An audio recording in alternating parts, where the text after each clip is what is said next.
देखिए कितने लांछन लग रहे हैं। ऐसा प्राइम मिनिस्टर, मैंने सारे प्राइम मिनिस्टर देखे जवाहरलाल से लेके आज तक, ऐसा प्राइम मिनिस्टर मैंने कभी नहीं देखा।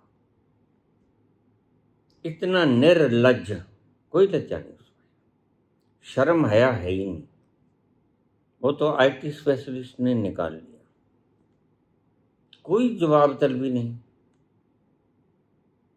कि ये ठीक कहते हैं या गलत कहते हैं। ये वही बंदा है जो एक शब्द कहने से कि आपने जनाब हमारे बच्चों की वैक्सीनेशन बाहर क्यों भेज दी, और उस व्यक्ति को उठा के जेल में पटक देता है।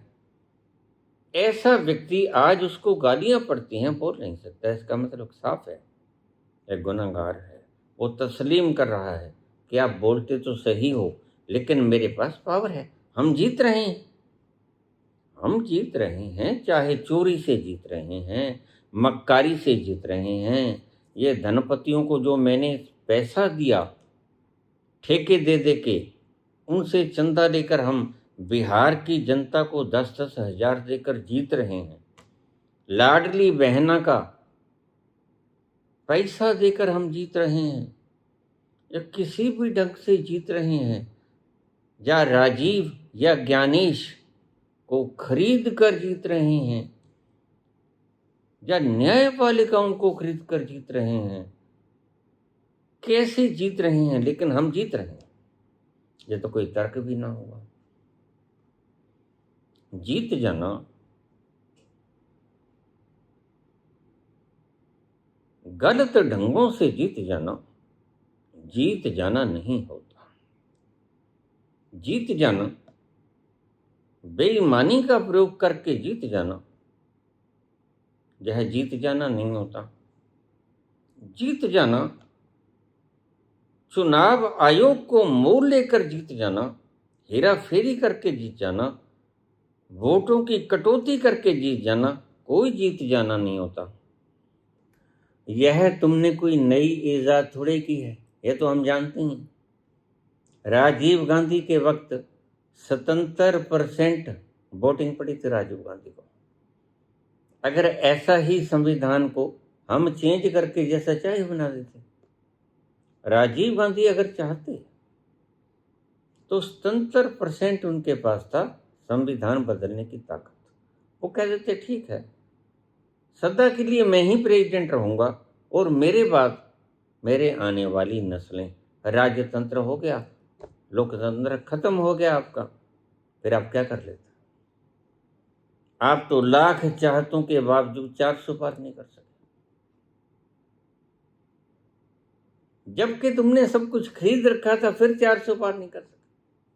और फिटे लानत मैं उन लोगों को कहूंगा जो देश की अस्मिता के ऊपर अपने स्वार्थ के लिए चंद्रबाबू नायडू और नीतीश कुमार और जो भी कोई हैं, जिन्होंने अपनी संख्या बल इनको दे दिया, चलो सरकार बना लो, जबकि भारत की जनता ने इन्हें विश्वास मत नहीं दिया। वो शिंदे है, वो अजित पवार है, खैर उसको तो इन्होंने चलता कर दिया, शिंदे को भी ये चलता कर देंगे। नायडू को बारी है इस वक्त, नीतीश कुमार का बुरा हाल इन्होंने कर दिया। ऐसा कोई सगा नहीं जिसको मोदी ने ठगा नहीं। अपनी माता तक को नहीं बख्शा, उसके गहने लेके अपने पिता तक को नहीं बख्शा, अपनी घरवाली तक को नहीं बख्शा, तुम्हें क्या खाक बख्श देगा? तुम्हें इतनी समझ नहीं आती? इसे इतनी समझ नहीं आई कि मैं अपने पिता की बूंद बूंद कर कमाई जो की है उसने, उसके गहने चुरा के भाग रहा हूं? इतनी शर्म नहीं आई? और वह इस अफसोस में मर गया कि मैं कैसे पालूंगा अपने बच्चों को। ये तो हाल है इनके। किसी को डराने के लिए ईडी भेज दिया, भाई तुम ईडी भेजते तो अच्छे लगते हो अगर तुम ईमानदार हो। वो जो 70,000 का चोर है और प्रधानमंत्री सरेआम बोलता है, और मैं आपको वीडियो सुना सकता हूं, आपने सुना ही होगा। एनसीपी ने 70,000 करोड़ का घपला किया है। अजीत पवार डर गए, कोई भी डर गया था। उन्होंने गंगा स्नान किया और जाके भाजपा के वस्त्र पहन लिए। यही तो पलटना होता है, और क्या करना, भाजपा का डालो। फिर जरा मुझे मोदी जी जवाब दो, अभी तुम तो जनता हो। अजीत पवार तो तुमने निपटा दिया, तुमने ही निपटाया है, मैं जानता हूं। मैंने 10 दिन पहले भविष्यवाणी कर दी थी, बस नाम नहीं दिया था, सिर्फ बता दिया था। और नायडू को भी निपटा दोगे, और नीतीश कुमार भी आपने निपटा दिया, और टूंडा पंगा कितनी देर तक रहेगा, और बिहार को भी निपटा दिया। ऐसे ही तुम संस्थाओं को अपने गिरफ्त में लेते चले जाओगे। बड़े ओहदों पर वाइस चांसलर, चांसलर, तुमने सब जगह RSS, राष्ट्रीय सांड संस्था, कहते हैं इनके सर्वोच्च नेता, 3 बच्चे पैदा करो, अगर जरूरत पड़े तो हम पड़ोस में बैठे हैं, तुम्हें अशोक खैरात के पास जाने की जरूरत नहीं, हम ही पूरे कर देंगे। मोहन भागवत जी, 3 बच्चे पैदा करो भाई, इतना बच्चा, तुम्हें 3 चाहिए था, तुम 5 कर लेते, तुम शादी करवा लेते। तुम कहते हो नहीं हम तो ब्रह्मचारी हैं, आ जाओ नार्को करवा लो, रोज डूबते हो तुम, तुम्हें शर्म नहीं आती, झूठ बोलते हो। ये जो लंगड़ा के चलता है, थोड़ा सा नार्को तो करो इसका, और उसमें जो इतनी फुर्ती है 56 इंच की, थोड़ा नार्को तो करो उसका।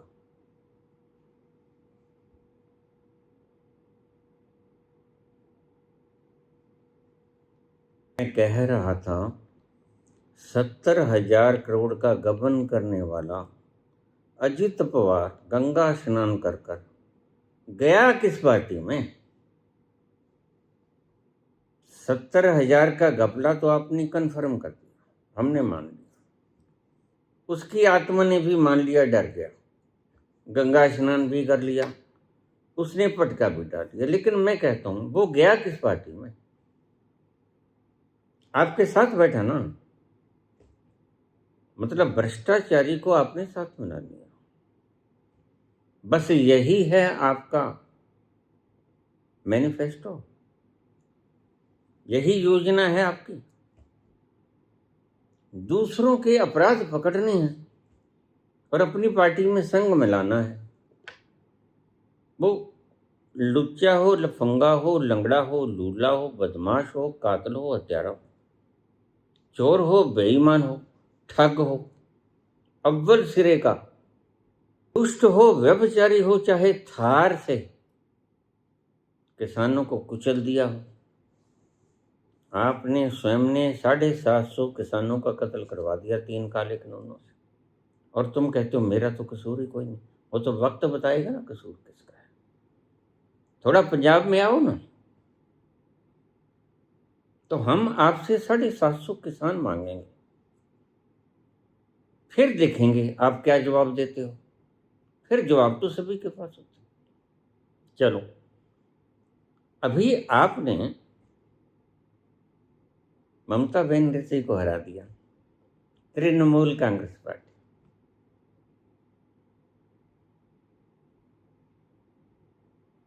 जो आपने शुभेंदु अधिकारी को वहां का सारा खजाना दे दिया। क्या ये वही व्यक्ति नहीं, जहां तक मुझे याद आता है, जिसका बार बार आप वीडियो दिखा रहे थे? अच्छा 5 लाख लाए हो, लाओ,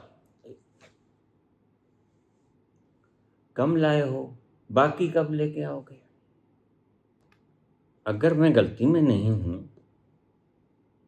प्रधानमंत्री जी, प्रधान सेवक जी, तो क्या मुझे बताने की कष्ट करेंगे? मेरी थोड़ी सी स्मरण शक्ति कमजोर हो जा रही है, बूढ़ा हो गया हूं। क्या ये वही व्यक्ति नहीं है? तो कैमरे पे मैंने देखा 5 लाख रुपए, वो देने वाला कहता है 5 लाख रुपए। वो कहता है इतना कम क्यों लेके आए? कहते बाकी मैं दे दूंगा थोड़े से दिनों में। ये काहे का पैसा था? और तुमने इस चोर को अपनी पार्टी में बुला के जिता के आज सर्वोच्च गद्दी के ऊपर बैठा दिया। क्या ऐसा ही तुम करोगे सारे हिंदुस्तान? फिर सारे चोर उचक्के बदमाश जिनकी रगें आपके पास हैं, और जब चाहो आप घसीट सकते हो। मतलब कायरों की जमात चाहते हो आप कि बड़ी गद्दियों के ऊपर हमारी कठपुतलियां बैठी हैं, हम नचाएं और वो नाचें, और नहीं नाचें तो हम कहें देखो देख लो 5 लाख रुपए, और उसकी रूह कंपे। जेल कौन जाना चाहता है? कौन फांसी चढ़ना चाहता है? आपने भी कर्म तो ऐसे किए हैं।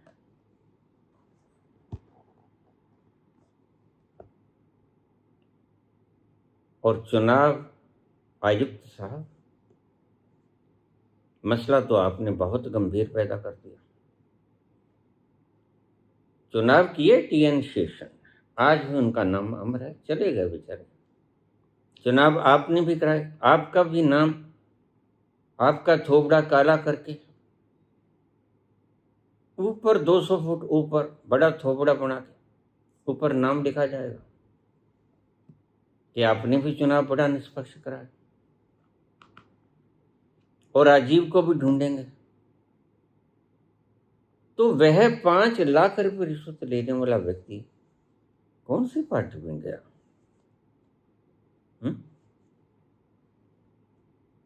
तो इतने चोर उचक्के लुटेरे रिश्वतखोर। अभी कल ही कोई कह रहा था नितिन गडकरी किसी लड़की को बुलाता था, वो मेरी दोस्त थी, कोई बॉबी नाम की लड़की है। मेरे पास तो क्लिप आ जाती है, मुझे इतना इंटरेस्ट भी नहीं होता। मेरे पास भक्त जन क्लिप भेजते रहते हैं, थोड़ा सा देख लेता हूं मैं भी। जब थोड़ा सा सुरूर घटता है तो देख लेता हूं। मोदी नामा लिखने वाली मधु किश्वर, आपकी ही बायोग्राफी लिखी उसने। वो आज क्या बोल रही है? डॉक्टर सुब्रमण्यम स्वामी, यह तानाशाहों का काम है, लुच्चे लफंगों का काम है, बदमाशों का काम है किसी को गिरफ्त में रखना। किसी पर मन आ गया तो उसका अपनी स्वतंत्रता का अधिकार कुछ नहीं होता। बस ऐसा ही तुम लेके आओगे इस देश के अंदर तानाशाही का आलम, तो फिर 10 लाख शहीदियां बेकार हो जाएंगी। तुमने तो कोई चिड़ी भी शहीद नहीं की। शहीद छोड़ो, चिड़ी जो है घायल भी नहीं हुई तुम्हारे पास तो फार्मूला ही गोदी मीडिया वाला बढ़िया था, चरण चुंबक बन जाओ, पैसा भी ले लो 60 रुपया और सेफ भी बने रहो। यही तो फार्मूला सिखाया तुमने। और गुणगान भी करते रहो, बाट भी बने रहो।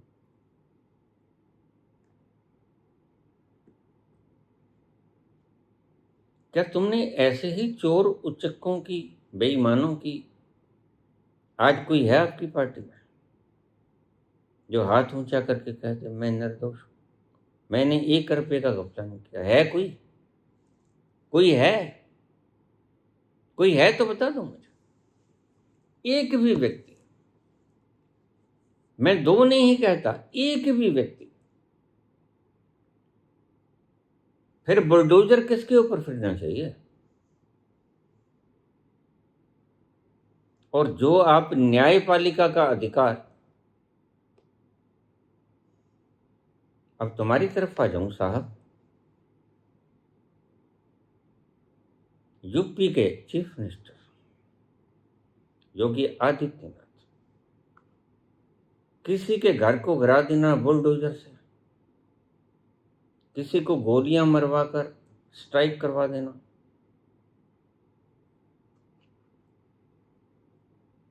किसी की जान ले लेना, यह मुख्यमंत्री का काम होता है या न्यायपालिका का? ये तो आपने मार दिया, मौत की सजा देना किसके अधिकार के क्षेत्र में आता है? न्यायपालिका मृत्यु की सजा दे सकती है और वो भी 1000 बार सोचेगी, सब वापस आ जाएगा, जिंदगी वापस नहीं आएगी। चाहे सारी संसार की दौलत की भी क्यों ना लुटा दी जाए, जिंदगी वापस नहीं आएगी। अतीक अहमद के आपने गोलियां मरवा दी, क्यों? बुलडोजर फरवा दिया आपने, घर बना के क्यों नहीं दिया? घर बना के दो। अभी कल मुझे कह रहा था यमुनानगर में कोई स्थान था, उसके ऊपर बुलडोजर फरवाकर आपने वहां पर अपना ऑफिस बना दिया, कार्यालय, जबकि शायद वो मंदिर था। तो क्या आप तो मंदिर बनाना चाहते हो? आप तो मस्जिदों के पीछे मंदिर कंगाल रहे हो, तो आपने क्यों गिरा दिया साहब? एक मंत्र कम नहीं हो गया क्या? हो गया, एक मंत्र कम हो गया। अभी तो आप मथुरा के नीचे भी देखोगे, बस ऐसा ही कुछ करते रहोगे। तो पूछा है 2047 का वक्त क्यों दिया गया? इसलिए दिया गया कि आज कॉकरोच जनता पार्टी, ये तो बाद में बनी है, खैर, हमारे देश की जनता की एवरेज उम्र है 29-30 साल, और इसको कहते हैं जेन जी। इस उम्र में खून उबाला होता है, इस उम्र के बच्चे तख्ता पलट कर सकते हैं। 30 साल की एवरेज उम्र हमारे मुल्क की है जनाब, जब आप आए थे। तो हमारी एवरेज उम्र कितनी थी बताओ जरा? 2011-12 की सेंसस के अनुसार हमारी देश की उम्र 24 वर्ष थी, आज 30 वर्ष हो गए। और आज जो 30 वर्ष के हैं, आप कहते हो कि 21 साल के बाद आप विकसित हो जाओगे। आज जो 30 के हैं वो 21 साल के बाद कितने साल के होंगे? 51 साल के। क्या 51 साल का व्यक्ति, पहली बात तो, क्रांति कर पाएगा? जो सीधी क्रांति, 51 साल का व्यक्ति बूढ़ा हो जाता है, प्रौढ़ कहते हैं। ऋषियों की परंपरा के अनुसार ब्रह्मचर्य आश्रम, गृहस्थ आश्रम, और 50 के बाद तीसरा आश्रम, प्रौढ़ आश्रम, वानप्रस्थ आश्रम। वानप्रस्थ आश्रम शुरू हो जाता है। आज से 21 साल बाद तुम कहते हो पल का भरोसा नहीं, 21 का भी। तो यह टरकाने की नियत नहीं तो और क्या? जिसने डेवलप करना होता है वो तो अभी से कर देता है। मेक इन इंडिया तो 12 साल बाद भी शुरू नहीं हुआ है। आप जो नारा देकर शुरू किए थे उनमें से एक भी पूरा किया जनाब? शांति से सोचना, मैं भी बड़ी शांति से बोल रहा हूं।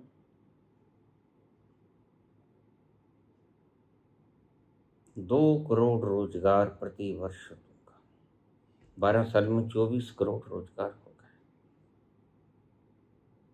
अगर 24 करोड़ रोजगार आप देते वास्तव में, अगर आपकी जुबान है, कुछ और नहीं है, तो वो तो मैं नहीं कहूँगा, अगर आपकी जुबान है तो 12 साल में 24 करोड़ रोजगार अगर होते भारत में, तो क्या भारत की यह दशा होती?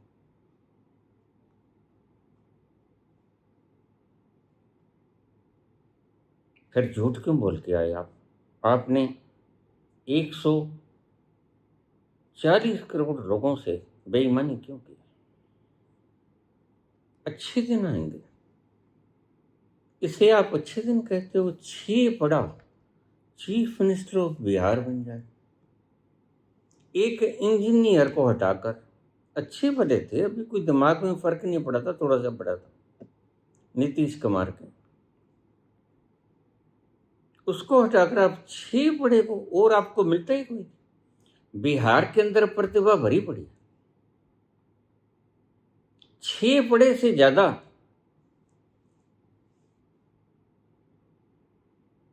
योग्य चीफ मिनिस्टर के लिए आपको उम्मीदवार ही नहीं मिला गद्दी के लिए। हद की बात है। क्या भारत इतना गर्क गया है? पीएचडी की डिग्री लेकर, डॉक्टर्स की डिग्री लेकर लोग नौकरियां ढूंढ रहे हैं, और तुम 6 पढ़े को गद्दी पर बैठा रहे हो, चीफ मिनिस्टर, जिसका हुक्म चलने से सब कुछ हो जाएगा। आईएएस ऑफिसर जिनका हुक्म मानेंगे, तो फिर उनकी यूपीएससी की तो बेकार हो गई। अगर 6 पढ़ा हुक्म देगा और आईएएस ऑफिसर हुक्म मानेगा, तो फिर ये उल्टी गंगा आपने किस लिए बहाई? देश को नेस्त नाबूद करने के लिए? यह उल्टी गंगा आपने क्यों बहाई? मेरिट फर्स्ट होना चाहिए, आपने तो अशिक्षा फर्स्ट कर दिया। आपने तो मूर्खता को फर्स्ट कर दिया। होना चाहिए मेरिट फर्स्ट। यह उल्टा काम क्यों किया आपने? अच्छा, पहली बात, 21 साल बाद आप विकसित मुल्क बनाओगे भारत। जनाब 50 का जन्म है, अभी से आप 76वें साल में चल रहे हो। 21 साल बाद आप 3 कम 100 के हो जाओगे। उस वक्त आपसे कोई जवाब मांगेगा, क्या आपको सुन भी सकेगा? मुझे तो अभी से सुनना थोड़ा कम हो गया, काफी कम हो गया। क्या आपको पता लगेगा वो क्या कह रहा है? क्या इस उम्र में अटल बिहारी वाजपेयी को समझ आता था? क्या पता है वो कैसे मरा? आपको तो पता ही है। अब उस गए हुए बंदे की क्या याद करानी, कितनी पीड़ा उसने झेली, और आपकी क्या दशा होगी? जब आप बिस्तरों में ही सब कुछ करने लगोगे, तब आपसे कोई जवाब मांगा जाएगा, तब आप विकसित करोगे मुल्क को। आपके हालात पर तब रोना आएगा, करुणा आएगी, या क्रोध आएगा? करुणा आएगी। इतने दीनहीन तुम हो जाओगे, इतने पाप किए हैं तो दीनहीन तो होगे ही। ये कत्लो गारत तुम्हारी आंखों के आगे ना आएंगी। अरे भाई, परमात्मा है। भगत जी, मैंने देखा है, ऐसे ही नहीं बैठ के आऊंगा, बिना कुछ खाए पिए ऐसे ही नहीं बैठा हूं, कुछ देख दुख के बैठा हूं। पागल नहीं हूं, मेडिकल स्टूडेंट हूं, हर चीज को जानता हूं।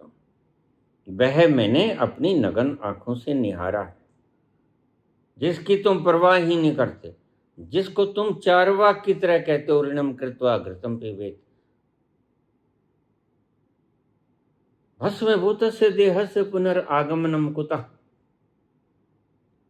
यदा जीवित सुखी जीवित। क्या तुम सुखी रह सकते हो अपनी इच्छा से? फिर तो सभी सुखी हो जाएं। इच्छा तो सभी की सुखी रहने की, लेकिन आपके किए हुए गुनाह, तुम जब चारपाई पे लेटोगे तो तुम्हें याद आएंगे। करोगे याद तो बात याद आएगी। कैसे हीरे ने पांडव को मरवाया था।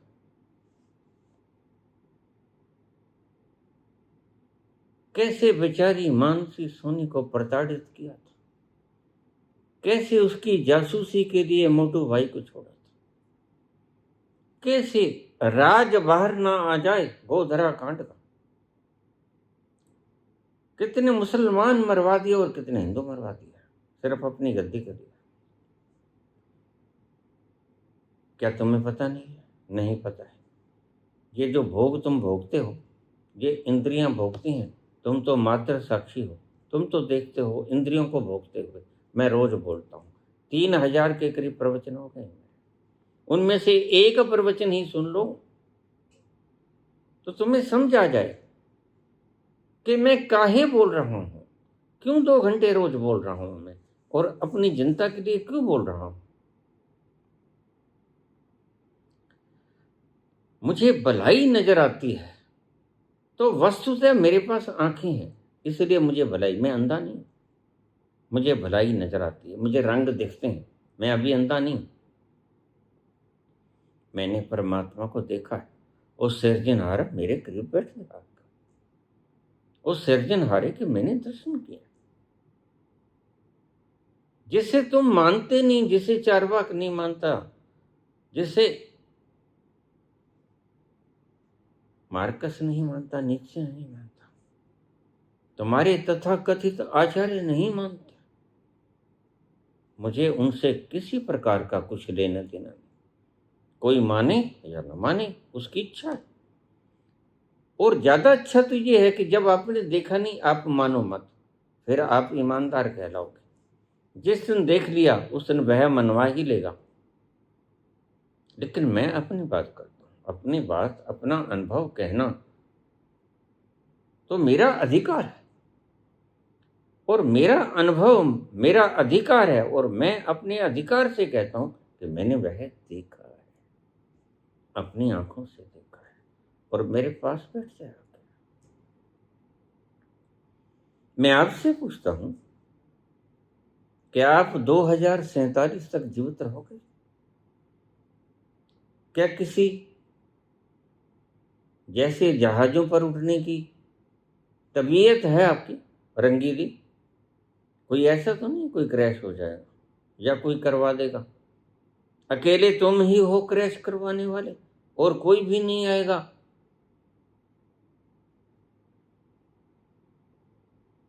तुम राष्ट्रपति बन जाना चाहते हो कि 5 साल तक मेरे ऊपर कोई मुकदमा ना हो, ऐसे कैसे बन जाओ?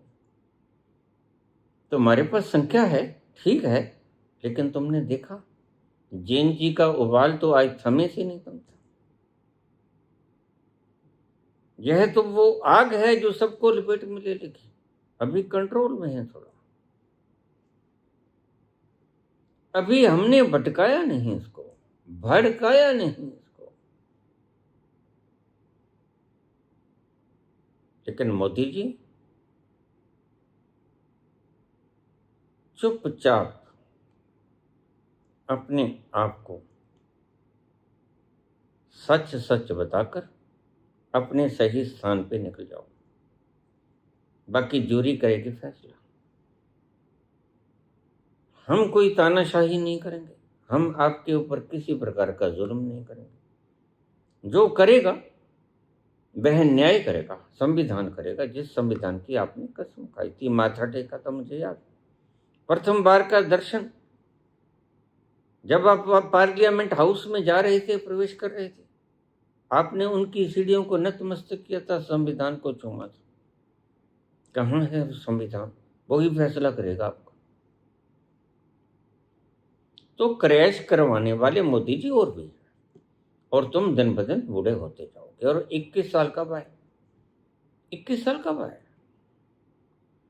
21 साल में ये जैन जी जो आज लब्बो लबास से भरे पड़े, तब क्रांति कर पाएंगे? बस इसीलिए तो आपने 21 साल चुन लिए। अन्यथा प्रत्येक व्यक्ति, देखिए जवाहरलाल ने 5 वर्षीय योजना बनाई, चुनाव 5 साल के लिए होते हैं। कभी 21 साल के लिए कोई टारगेट रखा किसी ने, किसी मुल्क ने? तो आपने 21 साल का क्यों रख दिया? ये सोच कहाँ से आई? निश्चित ही आपके भीतर तो इतनी सोच है, किसी शरारती दिमाग की सोच है कि इतना लंबी खींच दो, इतनी लंबी फेंक दो और इतनी लंबी खींच दो टारगेट को कि आज का जेनजी कल का बूढ़ा हो जाए और आने वाली पीढ़ियों को तो हम निपट लेंगे, आने वाली पीढ़ियों को तो ना तो हम पढ़ने देंगे। सारे स्कूल पर कोई शिक्षा नहीं,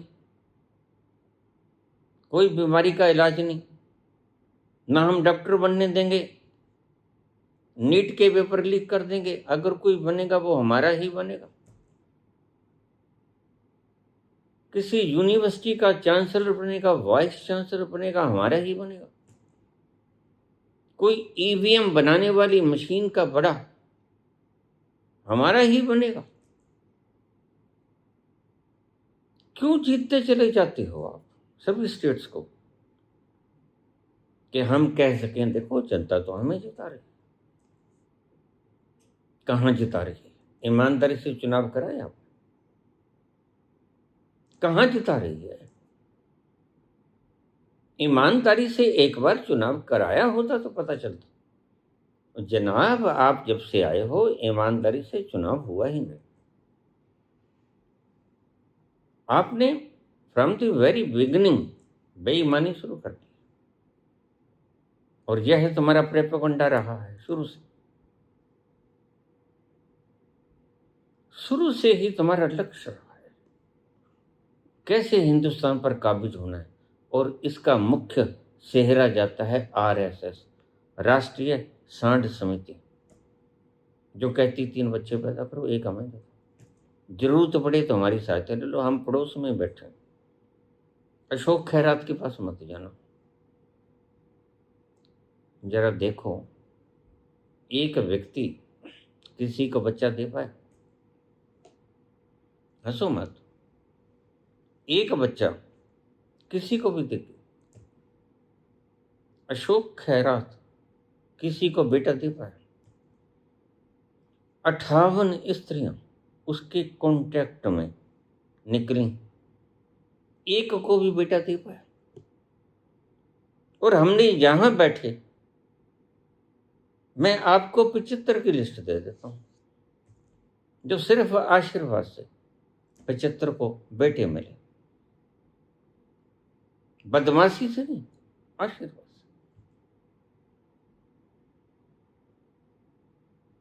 पूरे के पूरे परिवारों में बैठे, पूरे के पूरे परिवारों में बैठे। मेरे खुद के पोता, मेरे खुद के 2 बेटे। यह एक संकल्प की व्यवस्था होती है या जीनियस व्यवस्था है? जीन्स की क्रमसोमन व्यवस्था है। भगवान कृष्ण की बेटी क्यों नहीं? बताइए जरा। 16,108 रानियां थी। 16,108 रानियों के जिनमें से 8 वैलिड और 16,100 जिनको मुक्त कराया गया, वह कोई बदमाश नहीं था। असल में मैं भगवान कृष्ण से बड़ा स्वयं सेवक किसी को कहते हैं। अगर सच्चा स्वयं सेवक था और सबसे बड़ा समाज सुधारक था, वह भगवान कृष्ण था। उसने 16,100 राजकुमारियां जो उठा ली थी नरकासुर ने, सुंदर देख के, उठा लो इनको, उनको नरकासुर को मारकर उनको आजाद करवाया। उन स्त्रियों ने हाथ जोड़े, प्रभु आपने हमें आजाद तो कर दिया, लेकिन हमारा समाज हमें स्वीकार तो नहीं करेगा, समाज हमें द्रोहित कर देगा, समाज, हमारे माता पिता हमें घर में घुसने नहीं देंगे। अब आपने हमें आजाद तो कराया, हमारी व्यवस्था भी कीजिए। तो कृष्ण ने कहा बात तो ठीक है तुम्हारी। कृष्ण ने उनको अलग अलग कमरे बना के दिए सबको। 16,100 मकान बना देना छोटी मोटी बात नहीं होती। प्रत्येक स्त्री को खाने पीने का प्रबंध किया उनका, प्रत्येक स्त्री को स्नान, ध्यान, वस्त्र, सर्दी, गर्मी, सब शारीरिक जरूरतें पूरी की। और 16,108 रानियों को बराबर रखा, सबके 10-10 बच्चे, 10-10 बच्चे सबको एक साथ। इसको कहते हैं इक्वलिटी। ऐसा नहीं सिर्फ एक बच्ची थी उसकी, एक बेटी, यह कला है एक, जो मैं सार्वजनिक नहीं करूंगा, लेकिन कला है, मेरे पास है और मैंने उसका उपयोग किया है जहां जरूरत थी। सभी के 10-10 बेटे ही क्यों? और यह कला अकेले कृष्ण के पास नहीं थी, बहुत लोगों के पास थी। तो रुक्मिणी ने कहे कि प्रभु एक बेटी तो चाहिए, सभी बेटे हैं। फिर कृष्ण ने चारुमती नाम की बेटी, उससे उलट प्रोसेस होती है, कहाँ एक्स वाई से मिले, कहाँ एक्स एक्स से मिले, क्रोमोसोमल व्यवस्था है। तो बेटी पैदा हुई, उसका नाम रखा चारुमती। एक बेटी, बाकी 10-10 बेटे सभी। इससे बड़ा समाज सुधारक और तुम्हें कौन मिलेगा? सिर्फ उन्हें आजाद ही नहीं करवाया, उन्हें शहनशाही जीवन जीना पड़ा, जीवन जीने के साधन दिए, उनकी सारी जरूरतें पूरी की, वस्त्र, खाना, रहना, सर्दी, गर्मी, सब इंतजाम किए जो उस वक्त मुहैया थे, कोई पार्शलिटी नहीं।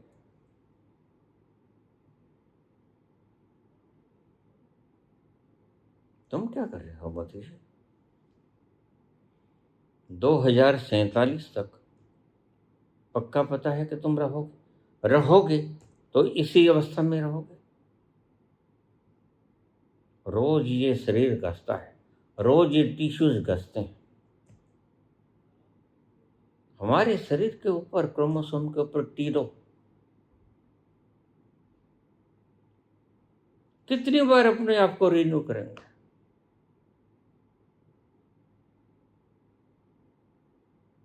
और आप तो कुछ मेहनत भी ज्यादा ही करते हो, सैर सपाटा। नहीं, ऐसा मत करो।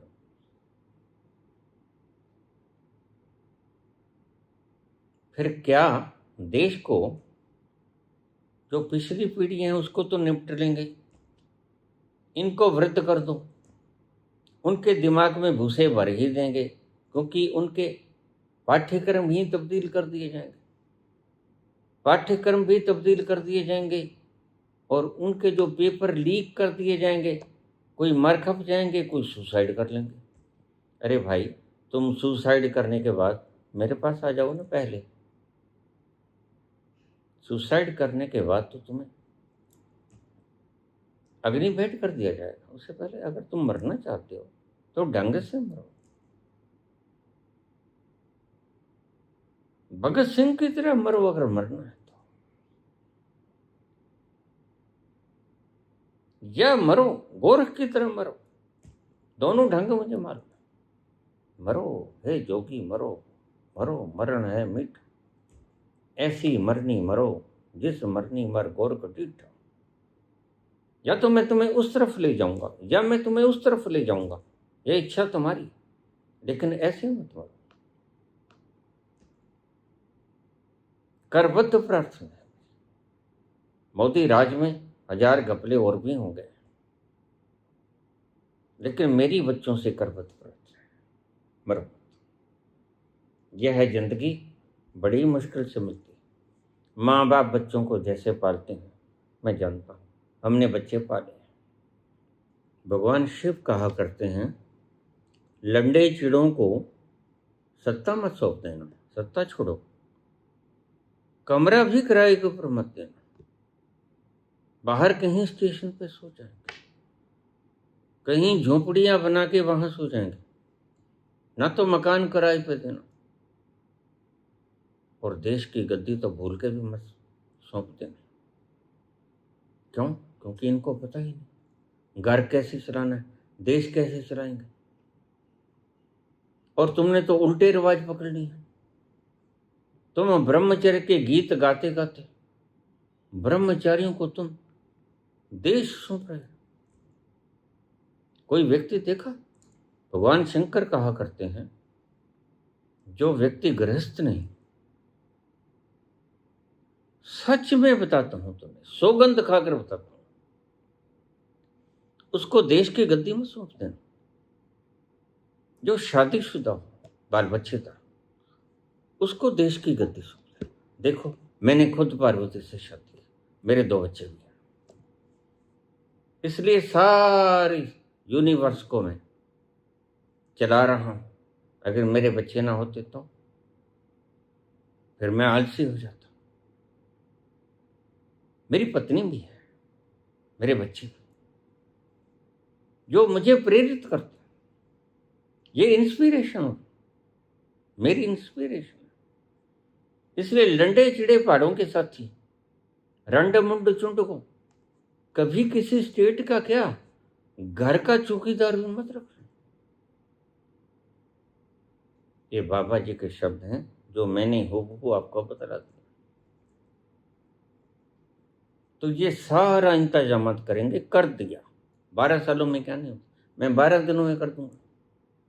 ऐसा ही इंतजाम करना है विनाश का, तो मैं 12 दिनों में कर दूंगा।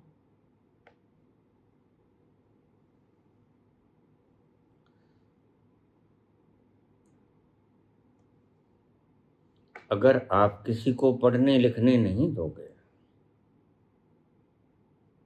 और ऐसे मूर्ख अनपढ़ गंवार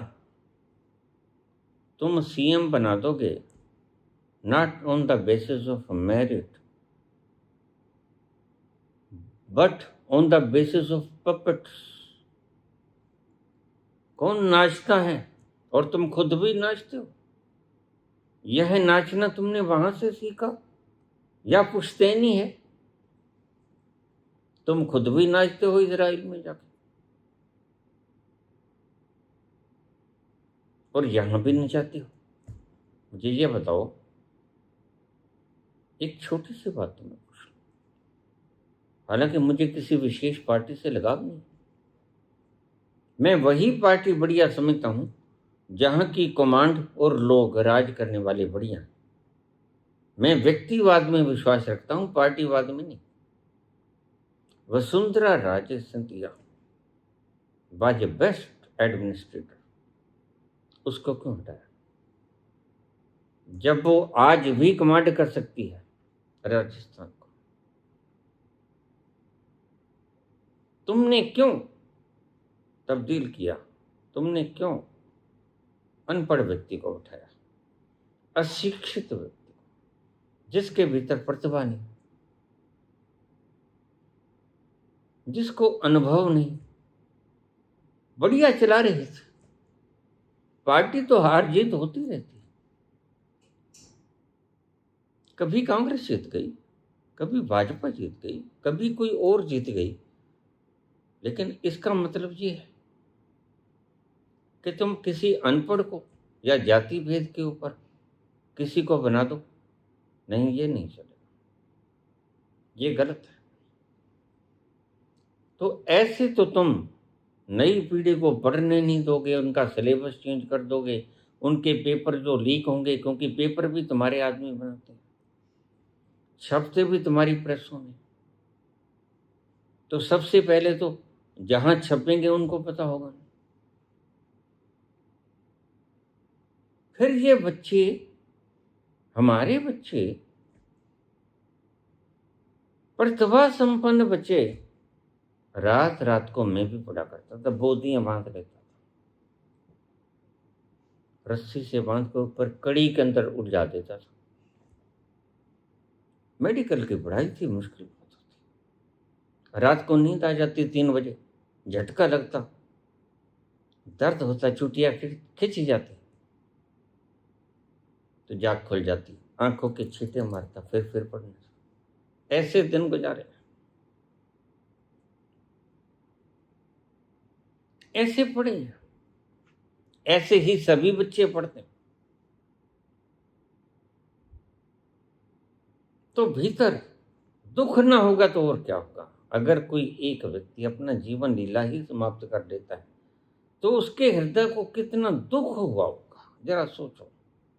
उसकी मानसिक वेदना सोचो, कितनी मानसिक वेदना हुई होगी जिसने व्यक्ति ने खुद का शरीर ही खत्म कर दिया। ये कोई मामूली बात है। पहली बात तो मैं कहूंगा, देखो मोदी राज में ऐसा कुछ होता ही रहेगा। अमीरों को कर्ज देकर भगा दिया जाएगा, लाखों करोड़ रुपया कर्ज देके बाहर भगा दिया, जाओ तुम, तो हम जब भागेंगे ना तब तुमसे वसूल कर लेंगे। टापू तुमने खरीद लिए,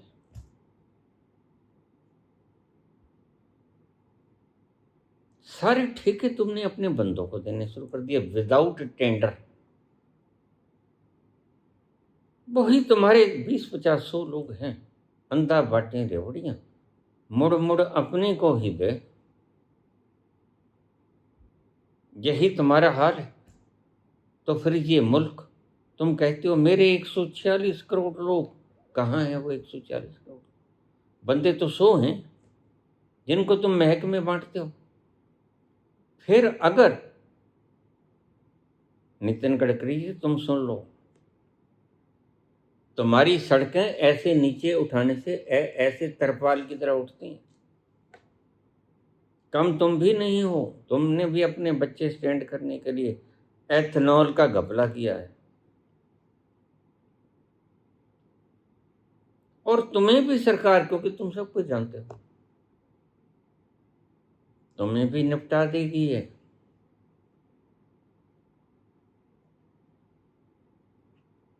मेरे बच्चे की बात सुनाया करता हूँ, एक पैकेट ले आया,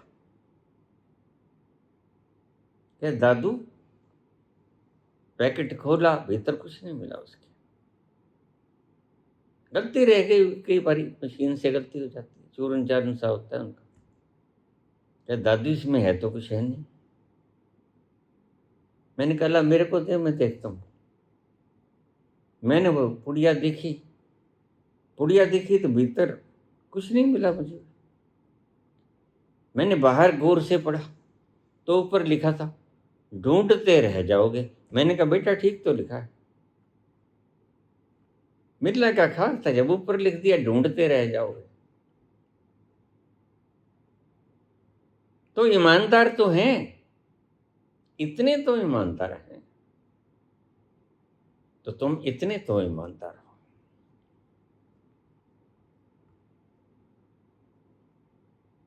छोटे बच्चों को हम पढ़ने नहीं देंगे, नीट के पेपर हम लीक करा देंगे 79 बार, 79 टाइम्स। हद हो गई, एक बार गलती हो जाती, 2 बार गलती हो जाती। तुम्हारे सारे बड़े ओहदों पर, और राहुल गांधी गलत नहीं कहते, 99 ब्यूरोक्रेट्स में से 93 आपके हैं, 6 ही हैं दूसरे। फिर यह देश तरक्की कैसे करेगा जब तुम अपनों को ही दो, और क्या साथ लेके जाएंगे? आखिर ये भी तो कभी मरेंगे। अगर वह विधाता जिसने सारी सृष्टि की रचना की है, वह भी तो कोई व्योंत बना रहा है। तुम अपनी व्योंत बना रहे हो, वो अपनी व्योंत बना रहा है, और जीतेगा तो वही, तुम नहीं जीतोगे कभी। तो मैं तुमसे पूछता हूं, इन पर्दे के सामने आए हुए व्यभिचारी, रिश्वतखोर, बेईमान, थार के नीचे कुचलने वाले, कत्लो गारत करने वाले, पहलवानों के साथ रेप करने वाले, पास्को एक्ट में वांछित कैसे छूट जाते हैं? क्यों डरते हैं लोग? लोया को किसने मारा? सोहराबुद्दीन केस क्या था? ये क्यों तुम ही जीतते हो बार बार? और फिर और कुछ ना बन पड़ा तो तमाशा बना दिया। फिर चलो हनुमान जी की तरह आपने पर्वत ही उठा लिया, चुनाव आयोग को ही खरीद लिया। चलो मुक गया काम। तुम क्या समझते हो? इतनी समझ तुम्हारे में ही है। यह है बेईमानी की समझ, तो जो बेईमान है उसमें होती ही है। बेईमान के पास फार्मूला ये होता है ठगी मारने का।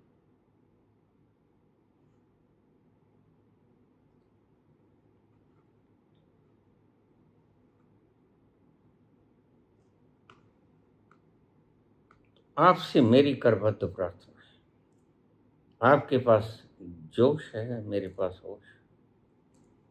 मेरे रहते रहते इस मुल्क को आप खुशहाल बना दो। आपकी शक्ति, मेरी व्योंतबंदी, दोनों मिलकर इस देश को गोल्डन स्पैरो बना सकते हैं। और देखिए, मैं कॉकरोच जनता पार्टी का आभार व्यक्त करता हूं। अगर तुमने इस सारे प्रयास को संभालना है तो मोस्ट वेलकम, मैं तुम्हारे साथ मिल जाऊंगा। अगर तुमने मेरी प्रज्ञा का लाभ उठाना है तो उठाओ। अगर तुम में प्रज्ञा है तो मोस्ट वेलकम, मैं बाधा कोई नहीं डालूंगा।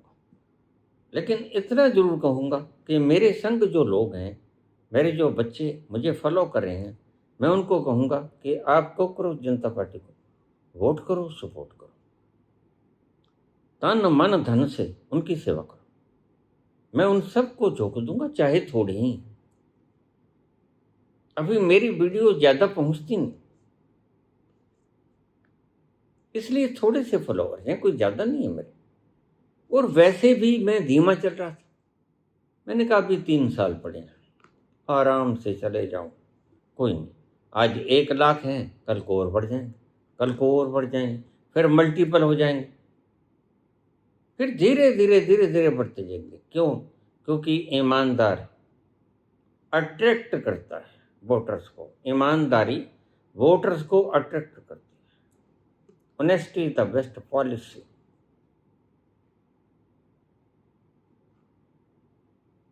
और ईमानदारी से काम करना, ईमानदारी से बोलना मेरा जीवन चरित्र, मेरा बोलचाल। क्योंकि एक फ्रांसीसी कहावत है, जिस फौज के 2 कमांडर होते हैं वो फौज मरती ही मरती है।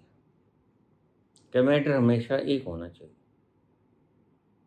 अगर आप कमांड करना चाहते हो, आपको विश्वास है, फेथ है, फुल टाइम आप कमांड कर सकते हो, तो आप यहाँ पर आ जाइए, मैं आपको सपोर्ट करता हूँ।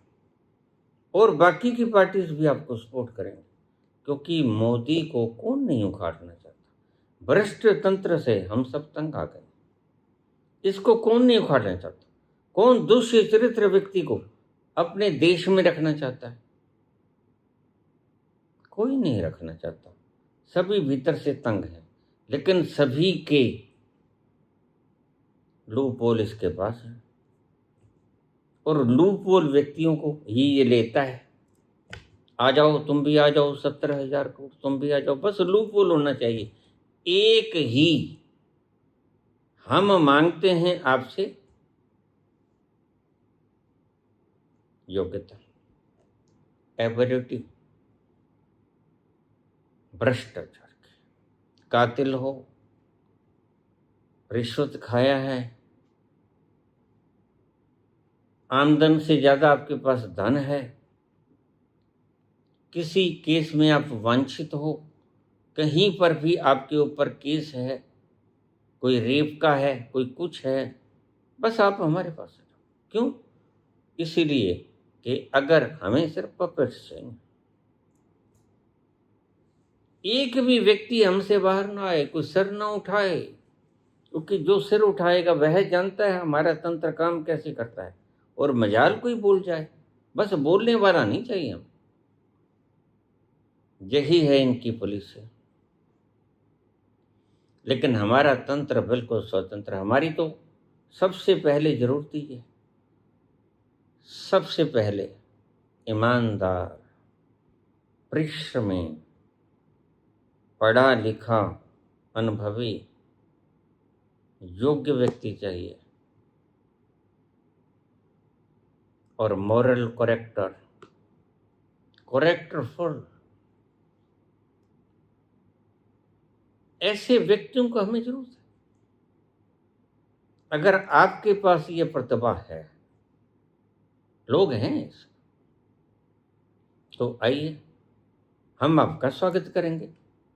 मुझे तो कुछ गद्दी चाहिए नहीं, मैं इससे योग्य नहीं, मेरा शरीर पूरा काम नहीं करता है और मैं झूठ में बोलता नहीं। कुछ न खाने के कारण, वो भी 14 वर्ष लगातार, शरीर कमजोर हो गया, टिश्यू कमजोर है। मैं चल नहीं सकता ज़्यादा देर तक, बोल सकता हूँ, मैप बना सकता हूँ, नीति बना सकता हूँ, सुझाव दे सकता हूँ, तुम्हारा सारा खरड़ा तैयार कर सकता हूँ, लेकिन मैं तुम्हारे संग चल नहीं सकता। जो है वो है, मर सकता हूँ, शहादत के लिए 24 घंटे तैयार।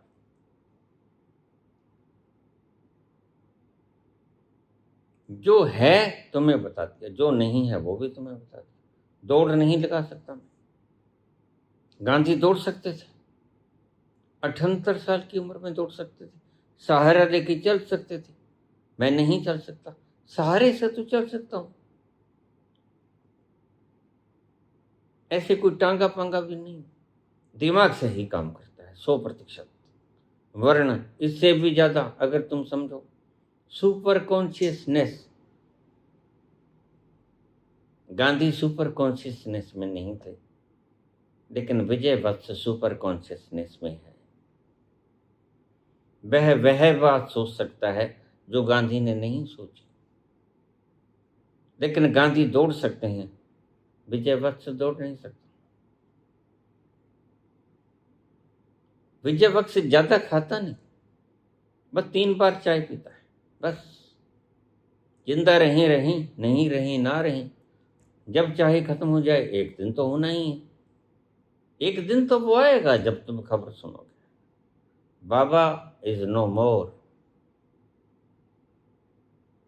मैंने आज की सारी गाथा आपको समझाई, आपने अच्छी तरह से समझी होगी। इनका एजेंडा क्या है वो भी पता चला।